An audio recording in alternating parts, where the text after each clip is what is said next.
Hi everybody welcome back to ಜೈಸ್ಕೆಲ್ YouTube channel. ಇವತ್ತು ನಾನು ನಿಮಗೆ ತೋರಿಸ್ಬೇಕು ಅಂತ ಅಂದ್ಕೊಂಡಿರೋಂತಹ ರೆಸಿಪಿ ಇನ್ಸ್ಟಂಟ್ ಪುಳಿಯೋಗರೆ ಮಿಕ್ಸ್ನ ಯೂಸ್ ಮಾಡಿಕೊಂಡು ಪುಳಿಯೋಗರೆ ಹೇಗೆ ಮಾಡ್ಕೊಳ್ಳೋದು ಅಂತ. ಸೊ ತಡ ಮಾಡೋದು ಬೇಡ, ಬನ್ನಿ ಪುಳಿಯೋಗರೆ ಹೇಗೆ ಮಾಡೋದು ಅಂತ ತೋರಿಸ್ತೀನಿ. ಸೊ ಯಾರ್ಯಾರು ನನ್ನ ವೀಡಿಯೋನ ಫಸ್ಟ್ ಟೈಮ್ ನೋಡ್ತಾ ಇದ್ದೀರಾ ಪ್ಲೀಸ್ ಸಬ್ಸ್ಕ್ರೈಬ್ ಆಗಿ ಆ್ಯಂಡ್ ನಂಗೆ ಸಪೋರ್ಟ್ ಮಾಡಿ. ಏನಾದರೂ ಮಿಸ್ ಔಟ್ಸ್ ಆಗಿದರೆ ಕಮೆಂಟಲ್ಲಿ ತಿಳಿಸಿ, ನಾನು ಅದನ್ನು ಅಡಾಪ್ಟ್ ಮಾಡಿಕೊಂಡು ಇಂಪ್ರೂವೈಸ್ ಮಾಡ್ಕೊಳ್ಳೋದಕ್ಕೆ ಟ್ರೈ ಮಾಡ್ತೀನಿ. ಸೊ ಮೊದಲನೇದಾಗಿ ನಾನಿಲ್ಲಿ ಒಂದು ನಿಂಬೆಹಣ್ಣು ಗಾತ್ರದಂತ ಅಷ್ಟು ಹುಣಸೆಹಣ್ಣ ತೊಗೊಂಡು ಸೊ ಮೇಲ್ಮೇಲೆ ತೊಳ್ಕೊಳ್ತೀನಿ, ಬಿಕಾಸ್ ಧೂಳೇನಾದರೂ ಇರುತ್ತೆ ಅಂತ. ಮೇಲ್ಮೇಲೆ ತೊಳ್ಕೊಂಡು ಇವಾಗ ಒಂದು ಬಟ್ಲಲ್ಲಿ ಅದನ್ನು ನೆನೆ ಹಾಕ್ತಾಯಿದ್ದೀನಿ. ಸೊ ನಮಗಿಲ್ಲಿ ಹುಣಸೆ ಹಣ್ಣಿನ ಪಲ್ಪ್ ಬೇಕು, ಅದಕ್ಕೋಸ್ಕರ ನೆನೆ ಹಾಕ್ತಾಯಿದ್ದೀನಿ. ಇವಾಗ ನಾನು ಒಂದು 3ರಿಂದ 4 ಸ್ಪೂನಷ್ಟು ಒಣ ಕೊಬ್ಬರಿ ತುರಿನ ತೊಗೊಂಡಿದ್ದೀನಿ. ಒಂದು ಗಡ್ಡೆಯಷ್ಟು ಬೆಳ್ಳುಳ್ಳಿಯನ್ನು ತೊಗೊಂಡಿದ್ದೀನಿ. ನೀಟಾಗಿ ಸಿಪ್ಪೆಯನ್ನು ಸುಲಿದ್ಬಿಟ್ಟು ಅದನ್ನು ಜಜ್ಜಿಟ್ಕೊಳ್ತಾ ಇದ್ದೀನಿ ನಾನು. ಕೆಲವ್ರು ಏನು ಮಾಡ್ತಾರೆ, ಚಿಕ್ಕ ಚಿಕ್ಕದಾಗಿ ಕಟ್ ಮಾಡ್ಕೊಳ್ತಾರೆ, ಹಾಗಾದರೂ ಮಾಡ್ಬೋದು. ಇಲ್ಲಾಂತಂದರೆ ಬ್ಲೆಂಡರ್ ಇದ್ದರೆ ಬ್ಲೆಂಡ್ ಕೂಡ ಮಾಡ್ಕೊಳ್ಬೋದು. ನಾನು ಜಸ್ಟ್ ಒಂದೇ ಒಂದು ಬೆಳ್ಳುಳ್ಳಿನ ತೊಗೊಂಡಿರೋದ್ರಿಂದ ನಾನು ಈ ರೀತಿ ಜಜ್ಜಿ ಇಟ್ಕೊಳ್ತಾ ಇದ್ದೀನಿ. ಯಾವುದೇ ರೀತಿ ಕಟ್ ಮಾಡೋದು ಅದೆಲ್ಲ ಸ್ವಲ್ಪ ಟೈಮ್ ಕನ್ಸ್ಯೂಮ್ ಅನಿಸುತ್ತೆ. ಆ್ಯಂಡ್ ಒಂದು ಬೆಳ್ಳುಳ್ಳಿನೆಲ್ಲ ಬ್ಲೆಂಡ್ ಮಾಡೋಕ್ಕಾಗಲ್ಲ, ಅದಕ್ಕೆ ನಾನಿಲ್ಲಿ ಜಜ್ಜಿ ಇಟ್ಕೊಂಡಿದ್ದೀನಿ. ಸೊ ಈ ರೀತಿ ಈ ಥರ ಎಲ್ಲ ಜಜ್ಜಿ ಇಟ್ಕೊಂಡಿದ್ದೀನಿ. ಇದಕ್ಕೆ ನಾನು ಒಂದು 6ರಿಂದ 7 ಒಣಮೆಣ್ಸಿನ್ಕಾಯಿ, ಖಾರದ ಮೆಣಸಿನ್ಕಾಯಿನ ಮುರಿದು ಹಾಕ್ಕೊಳ್ತಾ ಇದ್ದೀನಿ. ಇದು ಖಾರ ಎನ್ಹಾನ್ಸ್ ಮಾಡುತ್ತೆ, ಟೇಸ್ಟ್ ಕೂಡ ಎನ್ಹಾನ್ಸ್ ಮಾಡುತ್ತೆ. ಅದಕ್ಕೋಸ್ಕರ ನಾನು ಖಾರ ಒಣಮೆಣ್ಸಿನ್ಕಾಯಿನೇ ತೊಗೊಂಡಿದ್ದೀನಿ. ಇದಾದಮೇಲೆ ಒಂದು 10 ಎಲೆ ಕರಿಬೇವಿನ ಸೊಪ್ಪು ನೀಟಾಗಿ ತೊಳೆದಿಟ್ಕೊಂಡಿದ್ದೀನಿ. ಅದನ್ನು ಸಹ ಇದರೊಳಗಡೆ ಮಿಕ್ಸ್ ಮಾಡ್ಕೊಳ್ತಾ ಇದ್ದೀನಿ. ಇದ್ರ ಜೊತೆಗೆ ಕಡಲೆಕಾಯಿ ಬೀಜ, ಕಡಲೆಬೇಳೆ, ಉದ್ದಿನಬೇಳೆ, ಸಾಸಿವೆ, ಜೀರಿಗೆ, ಅರಿಶಿನ, ಖಾರದ ಪುಡಿ ಇದಿಷ್ಟನ್ನು ಒಂದು ಕಡೆ ತೊಗೊಂಡಿಟ್ಕೊಂಡಿದ್ದೀನಿ. ನೆಕ್ಸ್ಟು ಒಂದು ಬೌಲಷ್ಟು ಇನ್ಸ್ಟಂಟ್ ಪುಳಿಯೋಗರೆ ಮಿಕ್ಸ್ನ ನಾನಿಲ್ಲಿ ತೊಗೊಂಡಿದ್ದೀನಿ. ಆಮೇಲೆ ಒಂದು ತುಂಡಷ್ಟು ಬೆಲ್ಲ, ಇಷ್ಟು ಹಾಕೋದು ಬೇಡ, ನಾನು ಜಸ್ಟ್ ಪಿಕ್ಚರ್ಸ್ ತೋರಿಸ್ತಾ ಇದ್ದೀನಿ, ಜಸ್ಟ್ ಒಂದು ತುಂಡು ಸಾಕು. ಆಮೇಲೆ ಕೊತ್ತಂಬರಿ ಸೊಪ್ಪು, ಇದನ್ನು ಸಣ್ಣದಾಗಿ ಹೆಚ್ಚಿಟ್ಕೊಂಡಿದ್ದೀನಿ. ಅದಾದಮೇಲೆ ರುಚಿಗೆ ತಕ್ಕಷ್ಟು ಉಪ್ಪು. ಇದಷ್ಟು ಇಂಗ್ರೀಡಿಯೆಂಟ್ಸು. ಈಗ ಪ್ರಾಸೆಸ್ ನೋಡೋಣ. ಮೊದಲನೇದಾಗಿ ಸ್ಟವ್ ಆನ್ ಮಾಡಿ ಅದರಲ್ಲಿ ಒಂದು ಬಾಣಲಿಯನ್ನು ಇಟ್ಬಿಟ್ಟು ನಾನು ಹೈ ಫ್ಲೇಮಲ್ಲಿ ಇಟ್ಕೊಂಡಿದ್ದೀನಿ. ಅದಕ್ಕೆ ನಾನು ಒಂದು ಅರ್ಧ ಕಪ್ಪಷ್ಟು ಎಣ್ಣೆನ ಹಾಕ್ಕೊಳ್ತಾ ಇದ್ದೀನಿ. ಪುಳಿಯೋಗರೆಗೆ ಎಣ್ಣೆ ಸ್ವಲ್ಪ ಜಾಸ್ತಿ ಇದ್ದರೆ ಚೆನ್ನಾಗಿರುತ್ತೆ, ಸೊ ಹಂಗಾಗಿ ಎಣ್ಣೆ ಜಾಸ್ತಿ ಹಾಕ್ಕೊಳ್ತಾ ಇದ್ದೀನಿ. ಈಗ ಬಿಸಿ ಆಗಿದೆ. ಬಿಸಿ ಆಗಿರೋದು ಎಣ್ಣೆಗೆ ಕಡಲೆ ಬೀಜ, ಕಡಲೆಬೇಳೆ ಹಾಗೂ ಉದ್ದಿನಬೇಳೆ ಇಷ್ಟನ್ನು ಹಾಕ್ಕೊಂಡಿದ್ದೀನಿ. ಇದು ಆಲ್ರೆಡಿ ನಾನು ಹೈ ಫ್ಲೇಮಲ್ಲಿ ಇಟ್ಟಿದ್ದರಿಂದ ಎಣ್ಣೆ ಚೆನ್ನಾಗಿ ಕಾಯ್ದಿದೆ. ಕಡಲೆಬೇಳೆ, ಕಡಲೆ ಬೀಜ, ಉದ್ದಿನಬೇಳೆ ಎಲ್ಲ ಗೋಲ್ಡನ್ ಬ್ರೌನ್ ಆಗಬೇಕು. ಅಷ್ಟು ಗೋಲ್ಡನ್ ಬ್ರೌನ್ ಆದಮೇಲೆ ಅದಕ್ಕೆ ನಾನು ಸಾಸಿವೆ ಮತ್ತು ಜೀರಿಗೆ ಹಾಕ್ಕೊಳ್ತೀನಿ. ಇವಾಗ ಹೆಂಗೂ ಎಣ್ಣೆ ಕಾಯ್ದಿರೋದ್ರಿಂದ ಸಾಸಿವೆ ಸಿಡಿಯೋದಕ್ಕೆ ಶುರು ಆಗಿದೆ. ಸೊ ಈ ಟೈಮ್ನಲ್ಲಿ ನಾನು ಮೀಡಿಯಮ್ ಫ್ಲೇಮ್ ಇಟ್ಕೊಳ್ತೀನಿ, ಇಲ್ಲ ಲೋ ಫ್ಲೇಮ್ ಇಟ್ಕೊಳ್ತೀನಿ. ಬಿಕಾಸ್ ಒಗ್ಗರಣೆ ಸಿಯೋ ಚಾನ್ಸಸ್ ಇರುತ್ತೆ. ಸೀದೋಗ್ಬಿಟ್ರೆ ಟೇಸ್ಟ್ ಹೊಟ್ಟೋಗ್ಬಿಡುತ್ತೆ. ಯಾವುದೇ ಐಟಮ್ ಆಗಿರಲಿ, ಯಾವುದೇ ಫುಡ್ ಆಗಿರಲಿ, ಟೇಸ್ಟ್ ಹೋಗ್ಬಿಡುತ್ತೆ. ಸೊ ಮೀಡಿಯಮ್ ಫ್ಲೇಮಲ್ಲಿ ಇಟ್ಕೊಂಡಿದ್ದೀನಿ.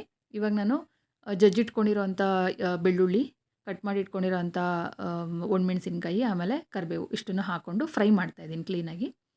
ಈ ಫ್ರೈ ಮಾಡುವಾಗಲೇ ನಮಗೆ ಬೆಳ್ಳುಳ್ಳಿದು ಅರೋಮಾ ಬರ್ತಾ ಇರುತ್ತೆ.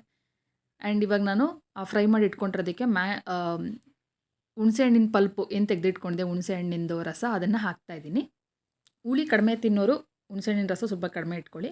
ಆ್ಯಂಡ್ ಯಾರಾದರೂ ಇದನ್ನು ನೈವೇದ್ಯಕ್ಕೆ ಮಾಡಬೇಕು ಅಂತ ಇದ್ದರೆ ಬೆಳ್ಳುಳ್ಳಿನ ಸ್ಕಿಪ್ ಮಾಡಿ. ಯೂಶ್ವಲಾಗಿ ಯಾರು ಪುಳಿಯೋಗರೆಗೆ ಬೆಳ್ಳುಳ್ಳಿ ಹಾಕಲ್ಲ, ಬಟ್ ನಾನು ಹಾಕ್ತೀನಿ. ತುಂಬ ಚೆನ್ನಾಗಿರುತ್ತೆ. ಫ್ಲೇವರ್ ವೈಸು, ಟೇಸ್ಟ್ ವೈಸ್ ತುಂಬ ಚೆನ್ನಾಗಿರುತ್ತೆ.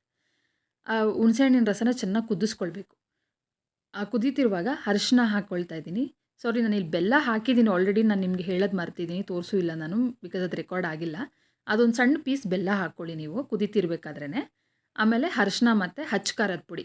ಖಾರ ಜಾಸ್ತಿ ತಿಂತೀರಾ ಅಂದರೆ ಆಲ್ರೆಡಿ ಮೆಣಸಿನ್ಕಾಯಿ ಹಾಕ್ಕೊಂಡಿರ್ತೀರ, ಅದನ್ನು ನೋಡ್ಕೊಂಡು ಹಚ್ಚ ಖಾರದ ಪುಡಿನ ನೋಡಿ ಹಾಕ್ಕೊಳ್ಳಿ, ಖಾರ ಎಷ್ಟು ಬೇಕಾಗತ್ತೆ ಅಷ್ಟು. ಸೊ ಇಲ್ಲಿ ನಾನು ಅದು ಅರಿಶಿನ ಮತ್ತು ಹಚ್ಚ ಖಾರದ ಪುಡಿ ಬೆಲ್ಲನ ಹಾಕಿ ಪಲ್ಪ್ನ ಚೆನ್ನಾಗಿ ಕುದಿಸ್ತಾ ಇದ್ದೀನಿ. ಸೊ ಈ ರೀತಿ ಕುದ್ಮೇಲೆ ಇದಕ್ಕೆ ನಾನು ಇನ್ಸ್ಟಂಟ್ ಪುಳಿಯೋಗರೆ ಮಿಕ್ಸ್ನ ಏನು ತೊಗೊಂಡಿದ್ದೆ ಅದನ್ನು ಹಾಕ್ತಾಯಿದ್ದೀನಿ.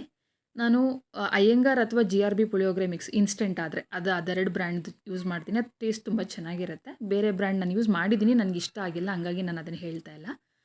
ಇವಾಗ ಕೊಬ್ಬರಿ ತುರಿ, ಒಣ ಕೊಬ್ಬರಿ ತುರಿ ಏನು ಎತ್ತಿಟ್ಕೊಂಡಿದ್ದೆ 3ರಿಂದ 4 ಸ್ಪೂನ್, ಅದನ್ನು ಹಾಕ್ತಾಯಿದ್ದೀನಿ. ಆಲ್ರೆಡಿ ಮಿಕ್ಸಲ್ಲಿ ಇರುತ್ತೆ, ಬಟ್ ಸ್ವಲ್ಪ ಪ್ರಮಾಣದಲ್ಲಿ ಇರುತ್ತೆ. ನಾನಿಲ್ಲಿ ಸ್ವಲ್ಪ ಇನ್ನಷ್ಟು ಹಾಕಿದ್ರೆ ಚೆನ್ನಾಗಿರುತ್ತೆ ಅಂತ ಹಾಕ್ತಾಯಿದ್ದೀನಿ ಅಡಿಷ್ನಲ್ ಆಗಿ. ನೀವು ಎಳ್ಳು ಕೂಡ ಯೂಸ್ ಮಾಡ್ಬೋದು. ನಾನು ಎಳ್ಳು ಯೂಸ್ ಮಾಡಿಲ್ಲ, ಬಿಕಾಸ್ ಅದು ಬಾಡಿ ಹೀಟು ಅಂತ ನಾನು ಯೂಸ್ ಮಾಡಿಲ್ಲ. ನೀವು ಬೇಕಿದ್ರೆ ಯೂಸ್ ಮಾಡ್ಬೋದು. ಇವಾಗ ಅದೆಲ್ಲ ಪುಳಿಯೋಗರೆ ಮಿಕ್ಸ್ ಎಲ್ಲ ಕುದೀತಾ ಇದೆ. ನಾನು ರುಚಿಗೆ ಬೇಕಾಗಿರೋಷ್ಟು ಉಪ್ಪನ್ನು ಹಾಕ್ತಾಯಿದ್ದೀನಿ. ಪುಳಿಯೋಗರೆ ಮಿಕ್ಸ್ ಆದಮೇಲೆ ಜಾಸ್ತಿ ಕುದಿಸೋದು ಬೇಡ. ಹೈ ಫ್ಲೇಮಲ್ಲಾದರೆ 1 ನಿಮಿಷ ಕುದಿಸಿ, ಮೀಡಿಯಮ್ ಫ್ಲೇಮಲ್ಲಾದರೆ 3 ನಿಮಿಷ, ಲೋ ಫ್ಲೇಮಲ್ಲಾದರೆ 5 ನಿಮಿಷ ಸಾಕು.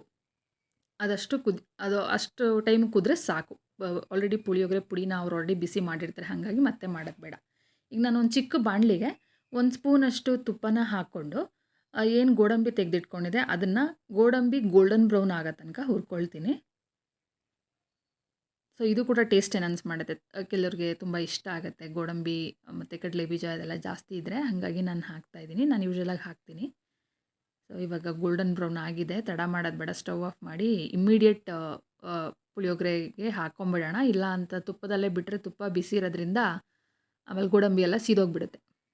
ಸೊ ಇವಾಗ ನಾನು ತುಪ್ಪ ಮತ್ತು ಗೋಡಂಬಿನ ಹಾಕ್ಕೊಳ್ತಾ ಇದ್ದೀನಿ. ಹಾಕ್ಕೊಂಡು ಕ್ಲೀನಾಗಿ ಮಿಕ್ಸ್ ಮಾಡ್ಕೊಳ್ತೀನಿ. ಬಿಕಾಸ್ ತುಪ್ಪ ಪೂರ್ತಿ ಗೊಜ್ಜಿಗೆ ಮಿಕ್ಸ್ ಆಗಬೇಕು. ಅದಕ್ಕೆ ನಾನಿವಾಗ ಮಿಕ್ಸ್ ಮಾಡ್ಕೊಳ್ತಾ ಇದ್ದೀನಿ. ನಾನು ಆಗಲೇ ಹೇಳ್ದಂಗೆ ಎಣ್ಣೆ ಸ್ವಲ್ಪ ಜಾಸ್ತಿ ಇದ್ದರೆ ರೈಸ್ ಜೊತೆ ತಿನ್ನೋಕ್ಕೆ, ಅಂದರೆ ರೈಸ್ ಜೊತೆ ಮಿಕ್ಸ್ ಆಗಿ ಮಾಡುವಾಗ ತುಂಬ ಚೆನ್ನಾಗಿ ಮಿಕ್ಸ್ ಆಗುತ್ತೆ. ಆಮೇಲೆ ಕೊತ್ತಂಬರಿ ಸೊಪ್ಪನ್ನ ಆ್ಯಡ್ ಮಾಡ್ತಾಯಿದ್ದೀನಿ. ಕೊತ್ತಂಬರಿ ಸೊಪ್ಪು ನಾನು ತುಂಬ ಚಿಕ್ಕದಾಗಿ ಕಟ್ ಮಾಡ್ತೀನಿ. ಬಿಕಾಸ್ ನನಗೆ ಯಾರಾದರೂ ಊಟ ಮಾಡುವಾಗ ಕೊತ್ತಂಬರಿ ಸೊಪ್ಪು ತೆಗೆದಿಟ್ರೆ ಇಷ್ಟ ಆಗಲ್ಲ. ಅದು ಒಳ್ಳೆಯದು ದೇಹಕ್ಕೆ. ಅದಕ್ಕೋಸ್ಕರ ನಾನು ಸಣ್ಣದಾಗಿ ಕಟ್ ಮಾಡ್ತೀನಿ. ಯಾರೂ ಅದನ್ನು ತೆಗೆದಿಡೋಕ್ಕಾಗಬಾರ್ದು, ಆ ರೀತಿ ಸಣ್ಣದಾಗಿ ಕಟ್ ಮಾಡ್ತೀನಿ. ಈಗ ನಾನು ಆಲ್ರೆಡಿ ರೈಸ್ ಮಾಡಿ ಇಟ್ಕೊಂಡಿದ್ದೆ. ಒಂದು ಪಾತ್ರೆಯಲ್ಲಿ ತಣ್ಣಗಾಗಿರೋ ರೈಸ್ನ ಹಾಕ್ಕೊಂಡು ಗೊಜ್ಜನ್ನು ಹಾಕ್ಕೊಂಡು ಮಿಕ್ಸ್ ಮಾಡ್ತಾಯಿದ್ದೀನಿ. ನಂದು ಒಂದು ಕೈಯಲ್ಲಿ ಕ್ಯಾಮ್ರಾ ಮತ್ತು ಇನ್ನೊಂದು ಕೈಯಲ್ಲಿ ಮಿಕ್ಸ್ ಮಾಡ್ತಾಯಿದ್ದೀನಿ, ಹಾಗಾಗಿ ಸರಿಯಾಗಿ ಆಗ್ತಿಲ್ಲ. ನೋಡಿ ಇವಾಗ ನಾನು ಕ್ಲೀನಾಗಿ ಮಿಕ್ಸ್ ಮಾಡಿ ತೋರಿಸ್ತಾ ಇದ್ದೀನಿ ನಿಮಗೆ. ನೀವು ಇನ್ನೂ ಒಂದು ಸ್ವಲ್ಪ ಗೊಜ್ಜು ಜಾಸ್ತಿ ಬೇಕು ಅಂತಂದರೆ ಹಾಕ್ಕೊಳ್ಬೋದು. ಇಲ್ಲಿ ಉಪ್ಪು, ಹುಳಿ, ಖಾರ ಎಲ್ಲ ಕರೆಕ್ಟಾಗಿದೆ. ಕಲರ್ ನಿಮಗೆ ಪ್ರಾಬಬ್ಲಿ ಅದು ಕ್ಯಾಮ್ರಾದು ಲೆನ್ಸ್ ಎಫೆಕ್ಟಿಂದ ಕಲರ್ ನಿಮ್ಗೆ ಜಾಸ್ತಿ ಕಾಣಿಸ್ತಿಲ್ಲ ಅನಿಸುತ್ತೆ. ಬಟ್ ನಂಗೆ ಲೈವಲ್ಲಿ ಕಲರ್ ಜಾಸ್ತಿನೇ ಇದೆ. ಸೊ ಇವಾಗ ನಾನೊಂದು ಪ್ಲೇಟ್ನಲ್ಲಿ ಹಾಕ್ಕೊಂಡು ಸರ್ವ್ ಮಾಡ್ಕೊಳ್ತಾ ಇದ್ದೀನಿ. ಇಷ್ಟು ಮಾಡಿಕೊಂಡ್ರೆ instant puliyogare is ready. So ನೀವು ಕೂಡ ಟ್ರೈ ಮಾಡಿ ಮನೇಲಿ ಹೇಗೆ ಬಂತು ಅಂತ ನನಗೆ ತಿಳಿಸಿ. Thanks for watching everybody. Bye bye.